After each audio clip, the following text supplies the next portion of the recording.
Welcome back. As you can see,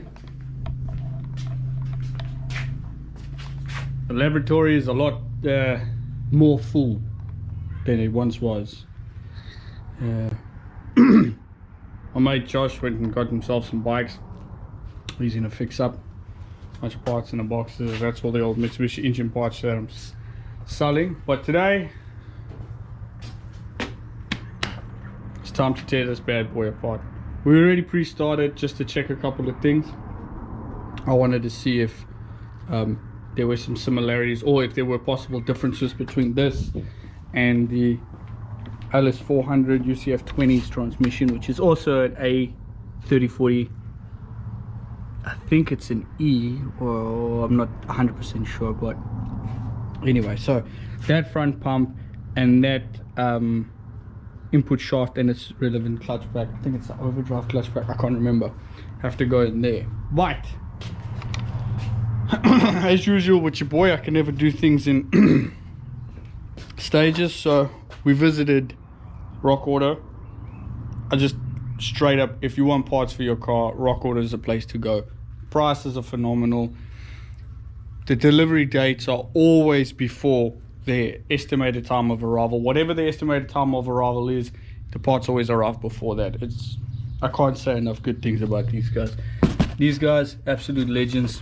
If anybody from Rock Auto ever sees this, you guys, legends. Oh yeah, I didn't order this from Rock Auto. This is coils from a car fix. These are actually good coils. So those can just go there. I'll probably end up selling those for a couple $100. But as you can see, my good friends, we have transmission parts, clutch packs, O-rings, gaskets, seals, transmission mount. The old transmission mount is about, yeah, anyway. And of course, there's the other coil. VW Group coils, man. Eventually, they die. Oh, I better put some in there. Josh, your bike's leaking oil, G. That's all going in there, as well as some of the components from there. But first, we got to strip it down, build it over there from the front back, and just clean the counter off. I'm going to have this plate next to me as well for some of the valve body components. I'll be checking the solenoid resistances, making sure they're all good. Got a notepad, coffee, just in case I need to make some notes, and then my laptop up there, because I downloaded a couple manuals. It was difficult to find an actual manual for the Mitsubishi transmission, but the 3040s are all pretty similar from the research that I've done. So that means I should be able to take this one apart, referencing a couple different manuals to get the right idea, or to have everything done correctly. So yeah, we'll start off by taking this all apart. I then want to clean this whole casing up, spray paint the casing, get it all looking nice in there, because it's going to then obviously go back into place. Then I'll be doing the drive shafts and slowly moving towards finally bench starting the 1UZFE. I got a hold of Calvin Glover from Cartoon Company New Zealand, so he'll be assisting me in getting some of these connectors, although I'll probably leave the connectors out for now. As you can see, a lot of them are just trashed, but I need to get this cover. My ECU is toast, the capacitors leaked all over the PCB board, so that thing is pretty much history. So that the ECU, some wiring instructions I need for this, because I just wanted to get it from him in case I run into any hiccups. Then I've got something from him that he says he's done before, or that he has information, and he's pretty good. I know he's a specialist when it comes to these engines, and I don't mind paying a person for their expertise. That's pretty much where we're going to start it, and then we'll get this up and running, get it bench started, run it, just make sure everything is good. Your boy got some fogging oil that I've put inside of the engine cylinders. That'll just keep the cylinders nice and, you know, it'll just prevent any corrosion, because New Zealand is a pretty wet country, a lot of humidity and moisture in there and stuff like that, and then we'll slowly be attending to this. I also am going to get this cover from him, which is missing on my 1 year ZFE. Yeah, and that's pretty much the plan. But today, transmission for the next few times or few videos I'll be recording will be based on this transmission. It's going to take me a while. I'm not going to be rushing this job. I'm going to take my time. I've done a couple of Mercedes-Benz boxes, 7229, so on and so forth.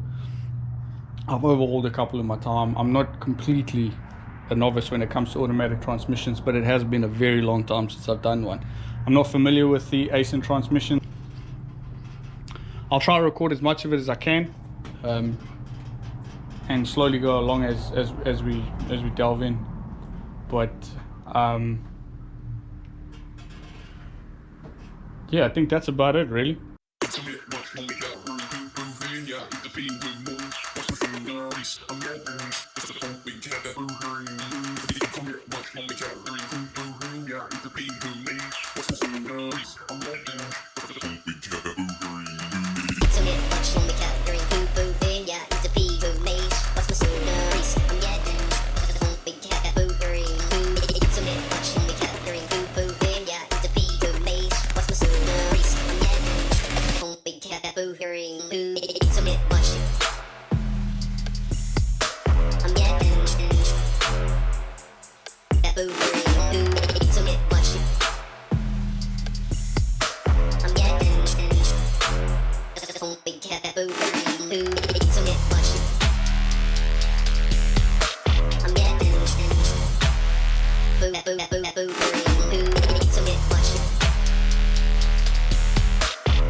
Wait a minute.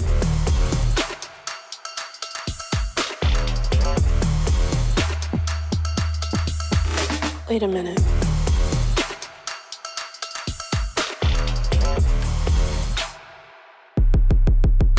Wait a minute. Wait a minute. Wait a minute. Wait a minute.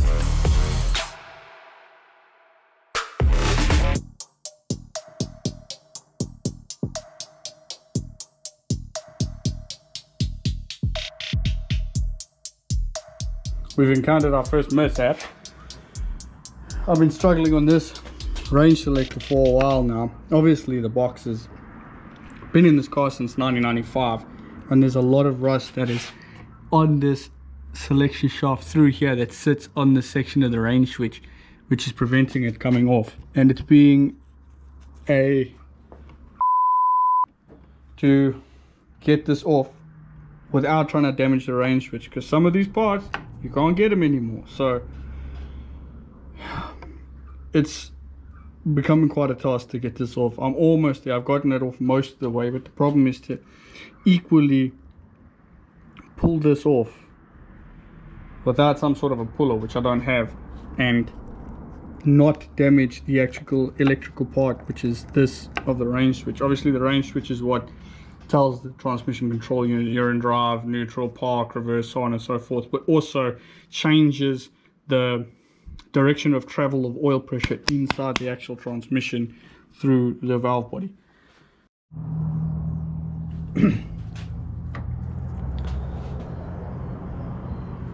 There's certain words I want to use right now. I don't think I should be saying them on YouTube, but I managed to get this range switch off. Yeah, a little bit of damage on the housing here where I was wedging it with a screwdriver just to make some separation, but what makes me happy is that it still rotates perfectly fine. So I don't see any major damage on the inside and outside of it. I will clean it up and then put it aside, and we'll probably be reusing it. There is a crack here which is not very helpful. That worries me a bit, but maybe we'll test the unit and see from there what the story is. But I might put some silicone sealer along that crack just to make sure that that crack stays like that. And if so, I'll look on the internet and see if I can find a range switch like this. If not, we'll have to reuse it. But it's out. Ding dong, it is. Ding dong, they just think they are. Another little wannabe gangster trying to play hard.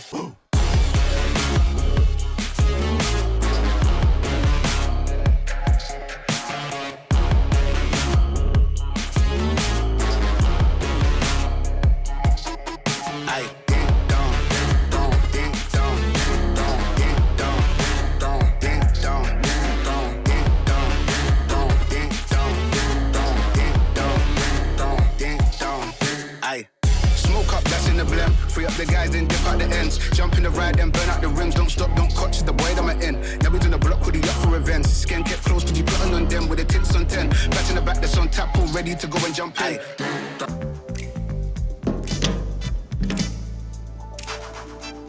Ding dong, they just think they are.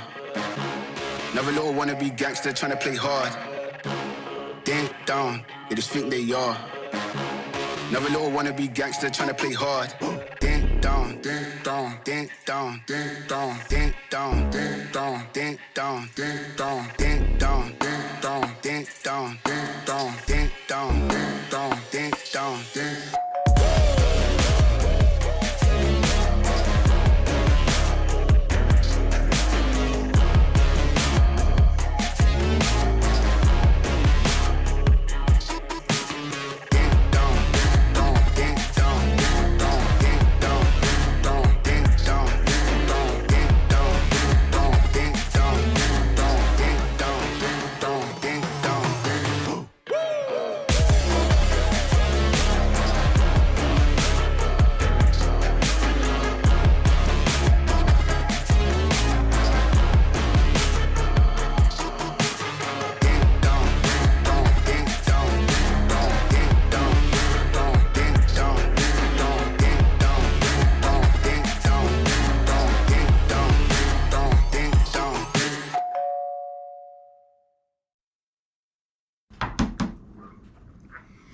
I don't know if you can see all that blue. That is normally indicative of when something got really, really hot at one stage. So that does prove my worries that this transmission had a hard life. Well, seeing that the guard was in, it's pretty obvious it had a hard life. Seeing it was probably abused consistently, but nonetheless, the clutches look okay. I mean, this is the first of the clutches I'm going through, but I don't see any real distinct wear or signs of heat. But this, yeah.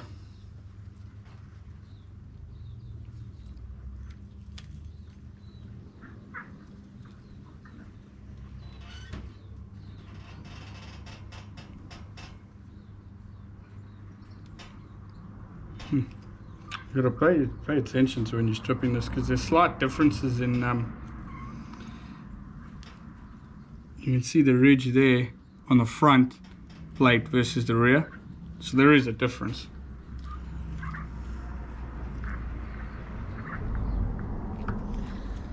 Oh well, let's carry on. We managed to get the cage out, or I can't remember the name of it, but these two bolts you need to remove, and then it doesn't come out straight out. So the best idea that I would give you if you're ever doing this is to remove these two bolts, put them in here. If you don't have a press to pull out using the two threaded holes here, which is obviously what it's for with a special tool, just grab with your fingers both the bolts and pull out evenly, and she'll pop right out. Yeah, looks like the roller bearings and stuff are all in good condition. I'm leaking transmission oil all over the fucking place. But yeah, everything looks good, yeah. Obviously this will still need to be removed. This circlip will still need to be removed. I will need to take the return springs out, and I will need to separate this cage because there's O-rings inside here that'll need to be replaced as well as the I think these are like Teflon seals or whatever. They'll need to be replaced as well. But yeah, so far so good. I was a little bit creeped out by that. I don't know. Let's engage here. Entering the transmission. You can see that's obviously been machined down at the factory. Obviously it doesn't have to be pretty because it's going inside, but I saw that for a second. I was like, jeez! I was like, god damn! I saw that for a second. I was like, man! But then I realized, okay, that's probably done that for clearance and stuff like that. But yeah, that was pretty interesting.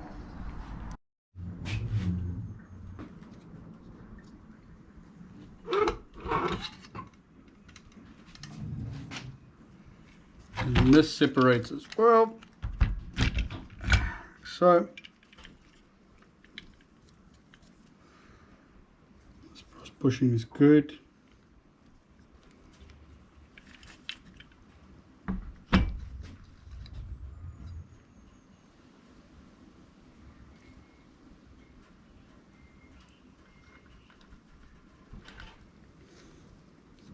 Just checking out all the needle bearings, making sure they're okay. They still look good, so that makes me happy. All of these seals will be replaced, as well as these clutch packs, and a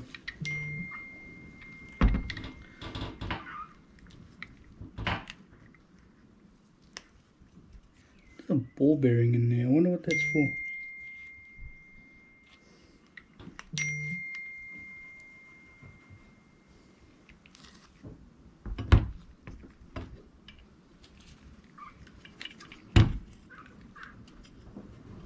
So, carry on building our little puzzle.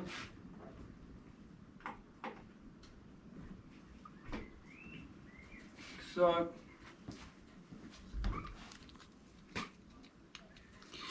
take the ball bearing out, the needle bearing out. You don't want to damage that. Put this down in the slot.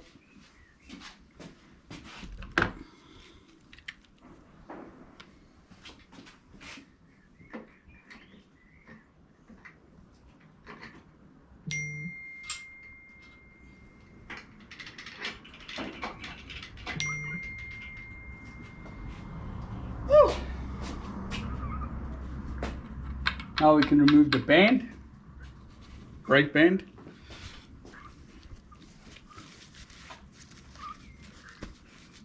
I mean, all jokes aside, it's been a pretty long time since I've actually stripped a transmission. It's amazing how much stuff you forget. But yeah, there's the old brake band that we'll be removing. So how it basically works is there's a servo piston that sits in here. That servo piston then presses through. It pushes this. Well, this is the servo piston essentially. It pushes on the back here. Oil pressure then pushes through, and it pulls up and it pushes, activates the band, which then closes up and then brakes around this partition here, which then either stops this section, this drum from spinning, or releases and allows it to turn. And that's basically how the assembly shifts between sections, as well as the planetary gear sets, and you get your different gears: first, second, third, fourth overdrive, or third overdrive, whatever speed transmission it is. But yeah, this is actually a good, decent, basic automatic transmission to strip for your first time if you're learning how they work and you want to see the ins and outs of it, because it's not too complex and it doesn't require too many special tools, and you can kind of work around it and still get essentially what you want done.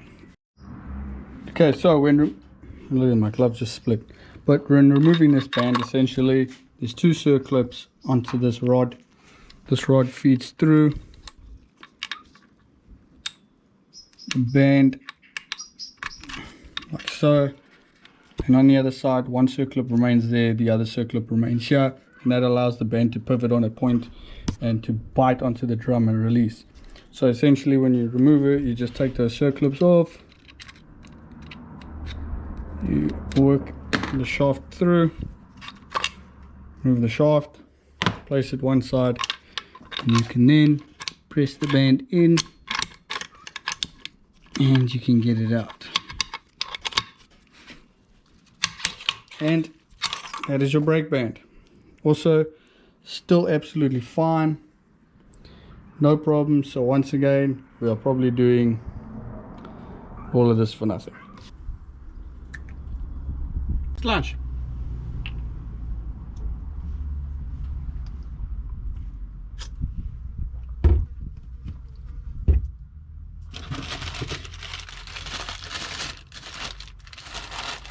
I may be a mechanic, but I hate dirty hands, man.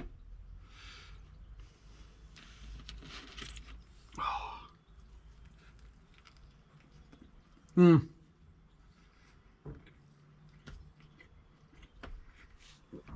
know what's crazy, man?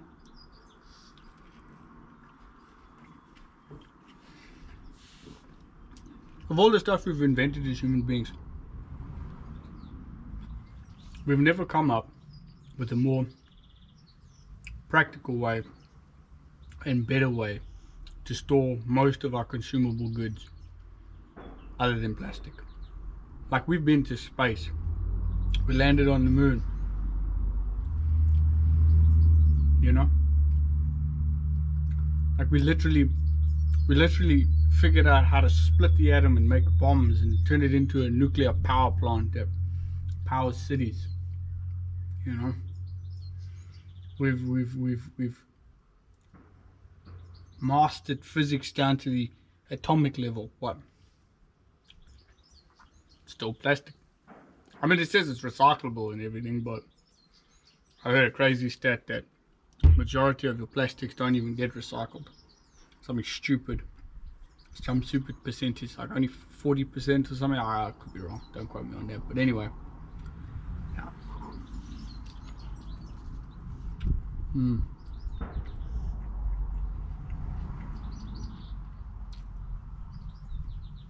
It's strange, you know. Now that is a view to have some good lunch to.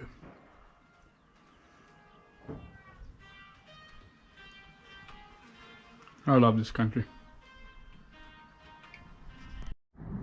Okay, a little bit further into the dismantling. It's taking a lot longer than I thought, but yeah, take your time and do it properly. So we've already reached the rear of the transmission, this section. We've pulled out pretty much the middle section, the clutch packs on and so forth, up, and the rear output shaft or output shaft. Band is over there, and this is the front overdrive clutch pack. I can't remember, I'll look into that, but this is the front clutch pack that we'll replace as well. So it's going good so far. I'm happy with how things are going. I'm just taking my time to really and slowly just disassemble and remember in which order, because once this is all removed, I then need to clean this entire transmission as well as the bell housing and the readapt plate, which is more like a housing, so that I can spray them and make them all look new.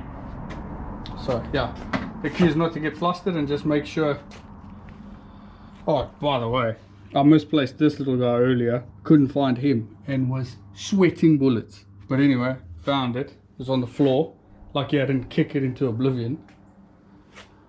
But yeah, so as you were, let's carry on.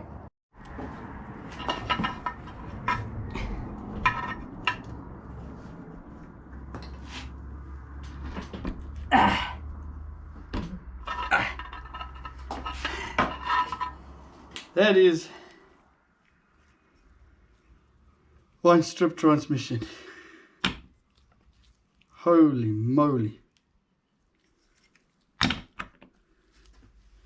I'll tell you what, that GoPro decided the perfect time to say bon voyage. Anyway, as we were saying, that is The whole transmission stripped. I tell you what, it was a lot worse than I thought it would be. There were some special tools you need that I had to operate some emergency procedure. And yep, empty. Hello! Empty. So that's all the assemblies. There's the output shaft. So I'll put everything together as I can remember. I'll be putting everything one by one in as I overhaul, which will be a much later video, because now I need to clean down everything, the casings, yeah, it's going to be enjoyable. I'll do some of that tonight, and then a little bit tomorrow, and then I'll probably be spraying the housings. I still got to figure out how to get this out. It says you need to break. It says you need to break this clamp or cut it, but yeah, I'm not too sure about that. I'll do a little bit of research into that before I go ahead and damage that, and then put it away. But yeah, success. Before I cut that clip, yeah, I didn't do any more research. I just went for it. So it turns out you just clip it in the middle like that, then knock this center pin out, and you got your shaft out. Now the thing is, I need to clean up all of this sort of corrosion and that, pardon me, surface rust buildup, because what's going to happen is when I put the new seals in, which are in here somewhere, there they are, those new seals, that's going to either damage the seal or potentially catch it and flip the seal around, which will cause it to leak. So I'm going to be cleaning up those surfaces, smoothing them out, and then yeah, carry on cleaning the rest of the transmission. See how it goes.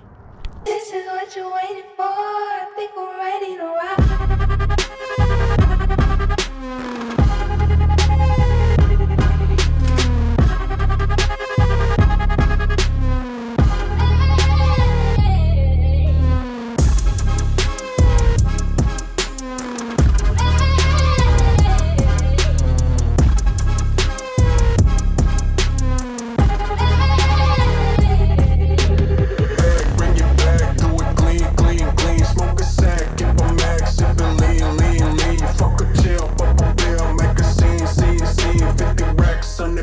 Out my jeans, froze chill.